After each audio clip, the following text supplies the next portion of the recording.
출애굽기 17장 1절에서 7절 말씀 전하겠습니다.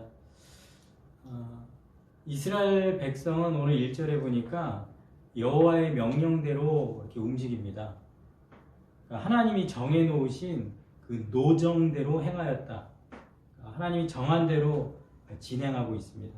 그 신광야를 떠나서 르비딤에 장막을 쳤습니다. 신광야에서 경험한 게 무엇입니까? 만나와 메추라기를 하늘에서 비처럼 내려주셔서 먹었습니다. 이렇게 놀라운 경험을 했지만은 오늘 현실은 어떻습니까? 1절에 보니까 마실 물이 없는지라. 또다시 주어진 현실은 부족한 겁니다. 신광야에서의 경험은 또 다 잊어버렸습니다. 과연 이스라엘 백성만 그렇습니까? 예수님을 따라다니던 12제자들도 폭풍을 만났는데 마가복음에 이렇게 말합니다. 마가복음 6장 52절. 떡 떼시던 일을 깨닫지 못하고 도리어 그 마음이 둔하여졌습니다. 이렇게 얘기합니다. 우리는 너무 쉽게 잊어버리고 너무도 마음이 둔해지고 풍족했던 경험, 당장 눈앞에 부족함 앞에서 아무것도 아닌 게 돼버리지 않습니까? 그래서 오늘 기억했으면 좋겠습니다. 시편 95편 6절에서 8절 이렇게 말씀합니다. 오라, 우리가 굽혀 경배하며 우리를 지으신 여호와 앞에 무릎을 꿇자. 그는 우리의 하나님이시요 우리는 그가 기르시는 백성이며 그의 손이 돌보시는 양이기 때문이라.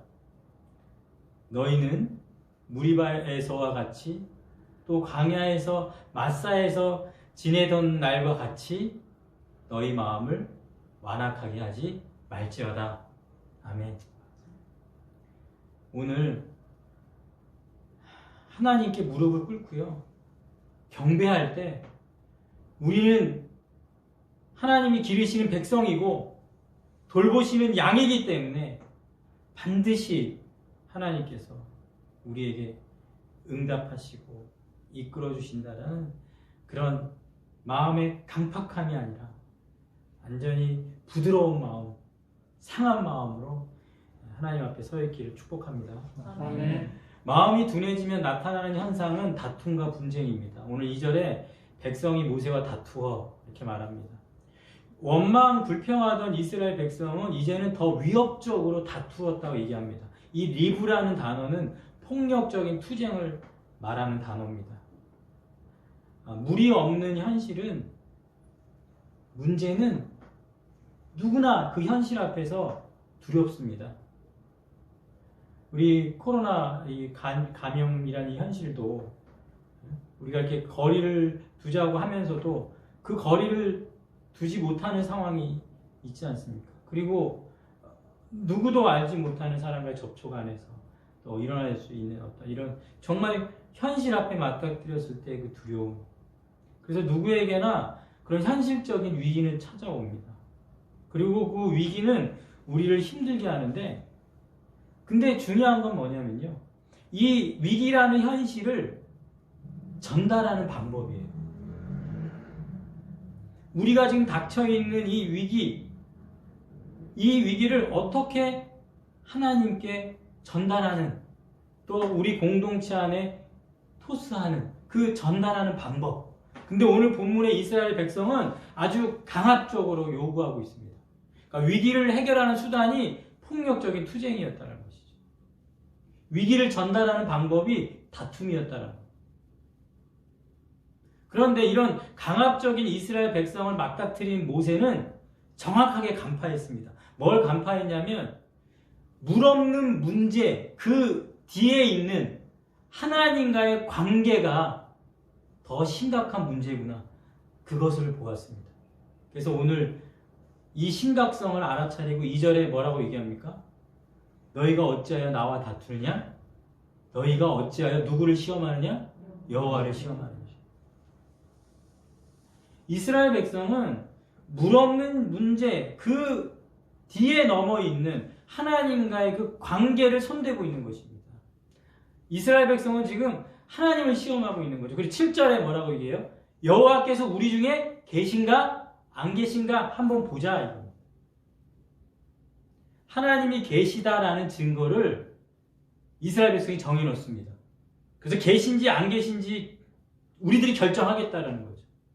이스라엘 백성들이 제시한 그 시험에 하나님이 충족하셔야 된다라는 강요하는 방식.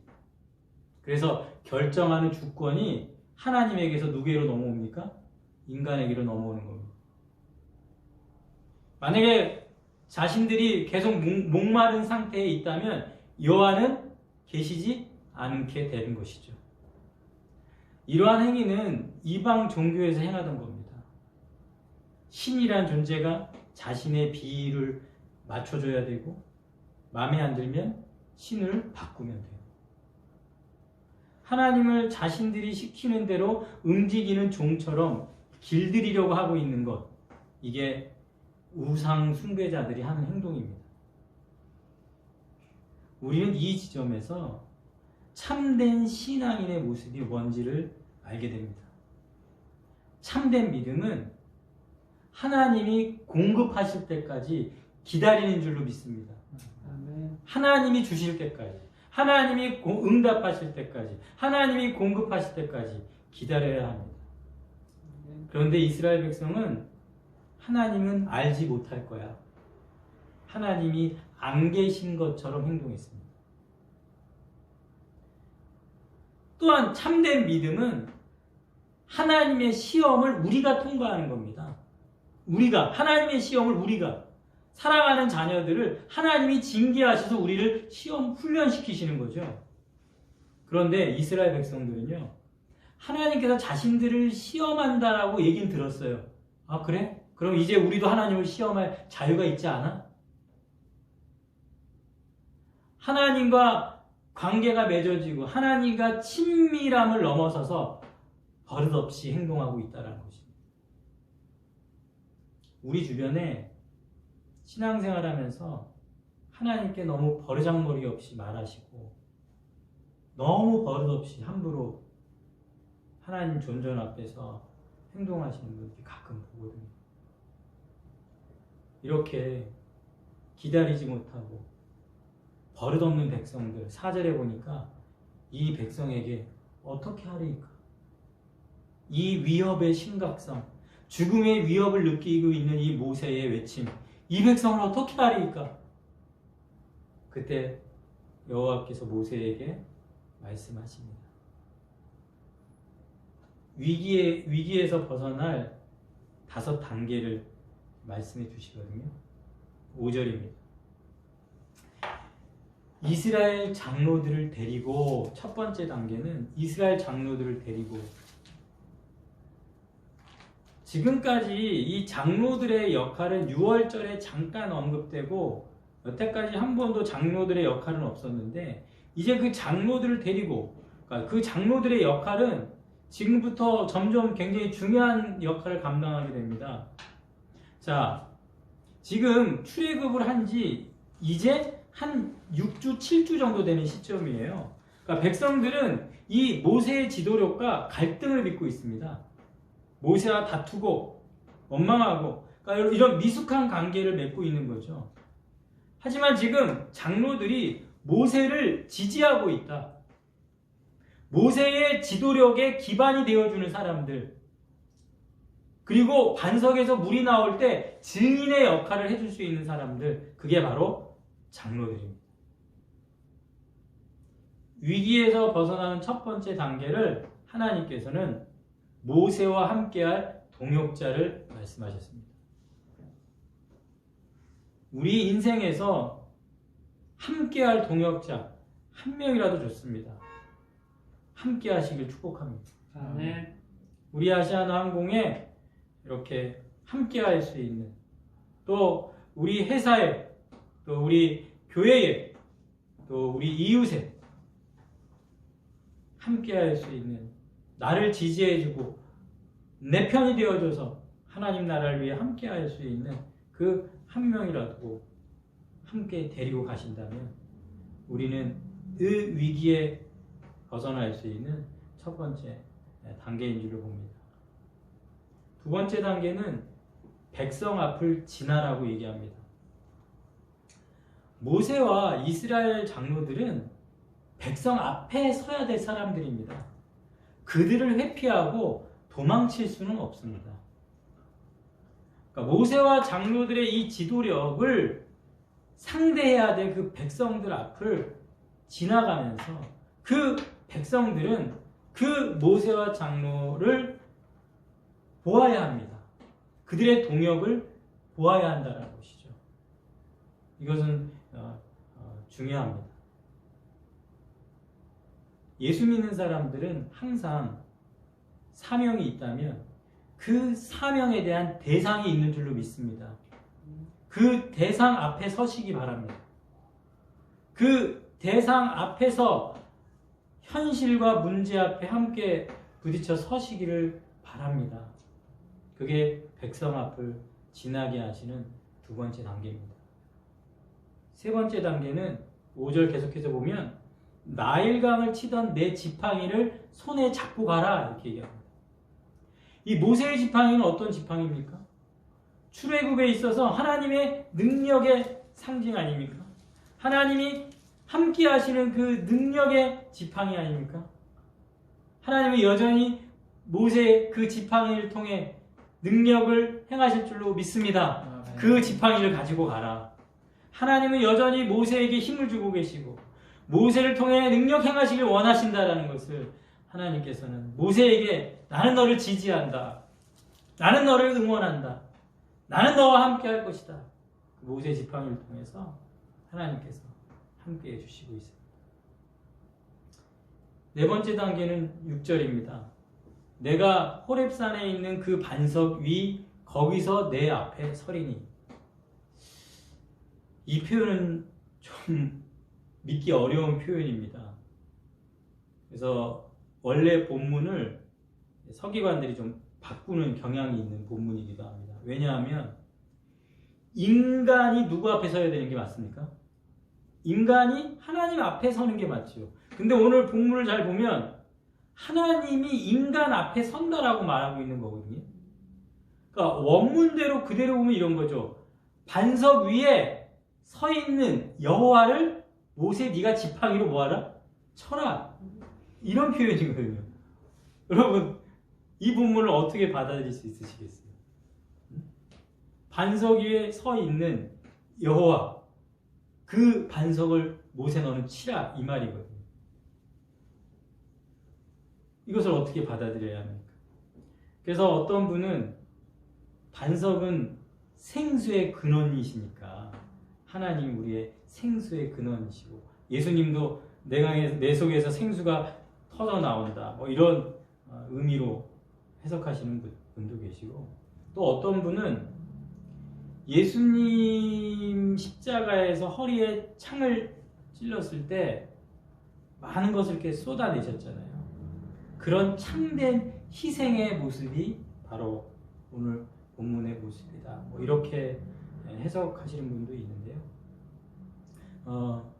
그 6절의 본문은 좀 이해하기 좀 어려운 본문 중에 하나입니다. 하지만 하나님께서 반석을 쳤을 때 물을 내셨다라는 이 진리는 분명한 말씀으로 이해하시면 될 것 같고요. 다섯 번째 단계는 6절입니다. 그 반석을 치라. 그런데 이스라엘 장로들의 목전에서 그랬더니 모세는 어떻게 합니까? 그대로 행하니라. 자, 장로들은 증인이 되어 모세가 반석을 칠 때 물이 나오는 것을 경험합니다. 여기서 우리는 단순히 물이 나온 그 기적이 중요한 게 아닙니다. 오늘 본문에서는 여기서는 하나님의 전략을 보게 되는데요. 자, 하나님의 전략이라는 게 뭐냐면 신광야에 도착했을 때는 하나님께서 일주일 동안 만나를 거두러 나가는 훈련을 시키셨어요. 이스라엘 백성들을. 그리고 오늘 이 르비딤에서는 백성과 모세 간의 그 다툼을 해결하는 그 방식, 그리고 장로들이 모세를 지지하고 물이 나오는 현장의 증인이 되게 함을 통해서 하나님은 모세의 지도력을 온전히 세워나가시는 과정이라고 보시면 됩니다. 하나님께서는 모세를 통해서만 일하시는 것이 아니라 장로들과 동역해서 백성들의 물없는 문제를 해결해 가시는 것을 오늘 이 반석에서 물을 내시는 현장에서 하나님께서 백성들에게 가르치고 계시고요. 그리고 모세는 오늘 17장 그 이후에 아말렉 전투에서 자신의 기도의 지도력을 통해서 또 하나님께서 승리를 주십니다. 여호수아 나가서 싸우고 모세는 산 위에서 두 손 들고 기도하고 손이 올라가면 이기고 내려가면 지고 그때 아론과 훌이 또 동역함을 통해서 승리를 주십니다. 그리고 출애굽기 18장에 가보면 장인 이드로가 나오는데 그 이드로가 조직을 만들라고 얘기합니다. 1000부장, 100부장, 50부장, 10부장. 그래서 공동체의 조직을 만들게 하십니다.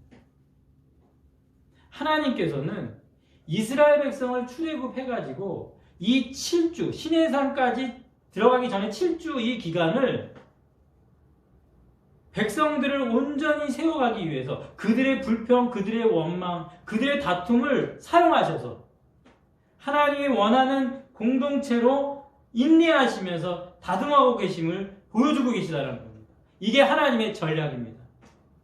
하나님은 이런 전략, 계획을 갖고 있는 줄로 믿습니다. 아멘. 그래서 우리 이 민족에게 허락하신 이 전 세계 가운데 허락하신 이 코로나19에도 하나님의 전략이 있는 줄로 믿습니다. 아멘.